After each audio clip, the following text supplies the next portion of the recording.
باب قول نبی صلی اللہ علیہ وسلم انا اعلمکم باللہ.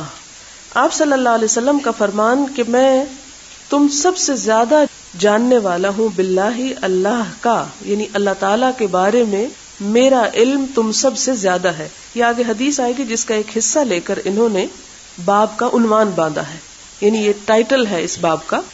اور پھر اس کی وضاحت کرتے ہیں وَأَنَّ الْمَعْرِفَةَ فِعْلُ الْقَلْبِ، اور معرفت دل کا فعل ہوتی ہے، یعنی معرفت کہاں سے حاصل ہوتی ہے انسان کو؟ دل میں ہوتی ہے. لِقَوْلِ اللَّهِ تَعَالَى، اللہ تعالیٰ کا یہ قول اس پر دلیل ہے. وَلَكِن، لیکن يُؤَاخِذُكُمْ، وہ مواخذہ کرے گا تمہارا، بما، بوجہ اس کے جو، کسبت، کمائی کی، قلوبکم، تمہارے دلوں نے. یعنی یہ بات جو کہ معرفت دل کا فعل ہے، اس کے لیے دلیل لائے ہیں کہ بعض دل کے اعمال بھی ایسے ہوں گے کہ جن پر انسان کی پکڑ ہوگی. اس سے گویا کہ مراد یہ ہے، کتاب الایمان میں یہ بات اس لیے لائی گئی کہ ایمان کا تعلق معرفت سے ہے، معرفت کا تعلق دل سے ہے. تو گویا دل جب تک شریک نہ ہو اس وقت تک ایمان مکمل نہیں ہوتا. اور کس چیز کی معرفت سب سے زیادہ ضروری ہے؟ اللہ تعالیٰ کی. اس کی ہوگی تو دین سارا اسی کی طرف سے ہے، پھر ہر چیز کی معرفت ہوگی. حدثنا محمد بن سلام قال اخبرنا عبدة عن هشام عن ابيه عن عائشة قالت كان رسول الله صلی اللہ علیہ وسلم اذا امرهم، کہ نبی صلی اللہ علیہ وسلم اذا، جب، امرا، حکم دیتے، ہم، ان کو، یعنی اپنے صحابہ کو، امرہم، حکم دیتے ان کو، یعنی صحابہ کرام کو، من الاعمال، اعمال میں سے، یعنی ایسے کام کرنے کا حکم دیتے، بما، ساتھ اس کے جو، یطیقون، وہ طاقت رکھتے تھے.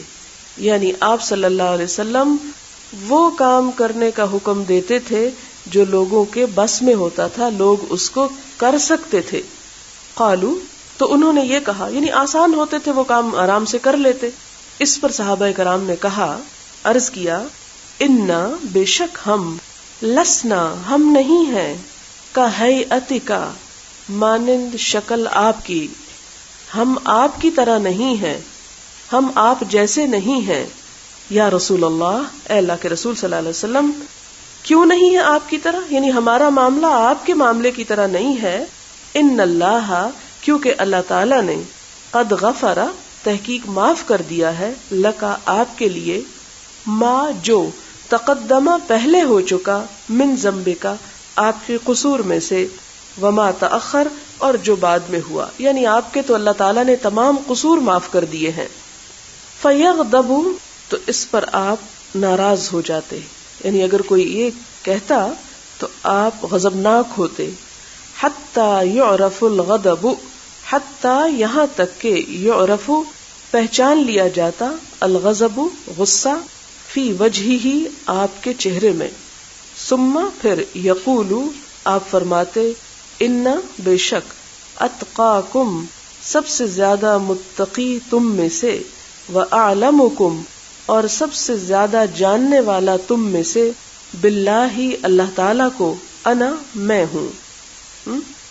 اب اس حدیث سے ہمیں کیا پتہ چلتا ہے کہ آپ صلی اللہ علیہ وسلم نے لوگوں کو جن کاموں کا حکم دیا، یعنی دین کے جو فرائض اور جو حدود اور جو سنتیں اور جو آداب اور جو اخلاق تھے، وہ ایسے ہوتے تھے کہ جو لوگوں کی استطاعت میں ہوتا تھا اس کو کر لیتے تھے، ان کے اوپر کوئی مشقت نہیں پڑتی تھی. تو انہوں نے مزید کا مطالبہ کیا کہ یہ تو آسان چیزیں ہمیں اور بتائیے. شوق تھا نا، ایمان تھا ان کے اندر. اور اس کے لیے انہوں نے دلیل کیا پیش کی کہ اللہ کے رسول صلی اللہ علیہ وسلم، آپ کی عبادت تو ٹھیک ہے، بہت اچھی ہے، لیکن ہمیں آپ سے زیادہ کرنے کی ضرورت ہے، کیونکہ آپ کے تو سب گناہ معاف ہو چکے ہیں، ہم تو گناہگار لوگ ہیں. ہمارے ہاں تو یہ کہنا کہ ہم تو گناہگار لوگ ہیں، ایک سرٹیفکیٹ اپنے آپ کو فراہم کرتے ہیں کہ کوئی ہم اچھا کام کر ہی نہیں سکتے. لیکن صحابہ کرام کے نزدیک یہ جملہ دوسرے معنوں میں ہوتا تھا کہ ہم اور کچھ اچھا کرنا چاہتے ہیں. بہرحال، تو اس بات پر آپ صلی اللہ علیہ وسلم ناراض ہوتے، اور یہ ناراضگی شدید ناراضگی ہوتی جس کا اظہار آپ کے چہرے پر ہوتا. اور وہ ناراضگی کیوں ہوتی؟ ایک تو ان کے اس مطالبے پر کہ تم اپنی طاقت سے بڑھ کر اپنے اوپر بوجھ مت لا دو، اپنے اوپر ایسا مطالبہ نہ کرو. اور دوسری بات یہ ہے، اس لیے ہوتی کہ کیا تمہیں یہ نہیں پتا کہ میں تم میں سب سے زیادہ پرہیزگار اور اللہ کو جاننے والا ہوں، اور اس جاننے کے بعد جو عمل میں کرتا ہوں اس کو تم کم سمجھتے ہو اور اس سے زیادہ بڑے پیمانے مقرر کرنا چاہتے ہو. تو اس سے کیا پتہ چلتا ہے کہ ہمارے لیے اللہ کے رسول صلی اللہ علیہ وسلم کی ذات بہترین نمونہ ہے. جیسے پہلے دن میں نے وہ آیت پڑھی تھی کہ تم اللہ اور اس کے رسول سے آگے مت بڑھنے کی فکر کرو. اللہ کے رسول صلی اللہ علیہ وسلم کے کسی عمل کو چھوٹا مت تصور کرو، اسے کم یا حقیر نہ جانو، بلکہ تقوی کا اعلیٰ ترین معیار وہ ہے کیونکہ آپ کی زندگی ایک معتدل زندگی تھی جو افراط اور تفریط سے پاک تھی، اور یہی دراصل ایمان کا تقاضا ہے. یعنی آپ صلی اللہ علیہ وسلم نے جو یہ فرمایا کہ میں تم میں سب سے زیادہ معرفت رکھتا ہوں، سب سے زیادہ جانتا ہوں، تو اس کا کیا مطلب ہے کہ میں جانتا ہوں کہ نیکی کے اعلیٰ ترین کام کون سے ہیں. ہمارے ہاں بھی ایک تصور یہ پایا جاتا ہے کہ اگر انسان اپنے آپ کو زیادہ مشقت میں ڈالے تو زیادہ ثواب ہوگا، زیادہ پریشان کرے تو زیادہ. اور یہ تصورات دیگر مذاہب سے، خاص طور پر عیسائیوں سے آئے کہ مثلا دنیا کو چھوڑ دینا اور رہبانیت اختیار کرنا اور دنیا کی جائز حلال نعمتوں سے فائدہ نہ اٹھانا زیادہ نیکی ہے. حالانکہ اسلام دین وسط ہے، اس میں حلال نعمتوں سے فائدہ اٹھانا بھی ایسی ہی نیکی ہے جس طرح حرام سے بچنا. تو اس لیے کوئی شخص حلال کو اگر اپنے اوپر حرام سمجھ کے یہ سمجھتا ہے کہ وہ ایک بڑا اچھا کام کر رہا ہے، اور وہ اپنے کسی عمل کو، مثلا حضور صلی اللہ علیہ وسلم نے اگر رات کو 11 رکعتیں پڑھی تو وہ یہ سوچے کیونکہ وہ تو اللہ کے رسول صلی اللہ علیہ وسلم تھے، اس لیے مجھے تو اس کے بدلے میں 21 پڑھنی چاہیے یا اس سے زیادہ پڑھنی چاہیے.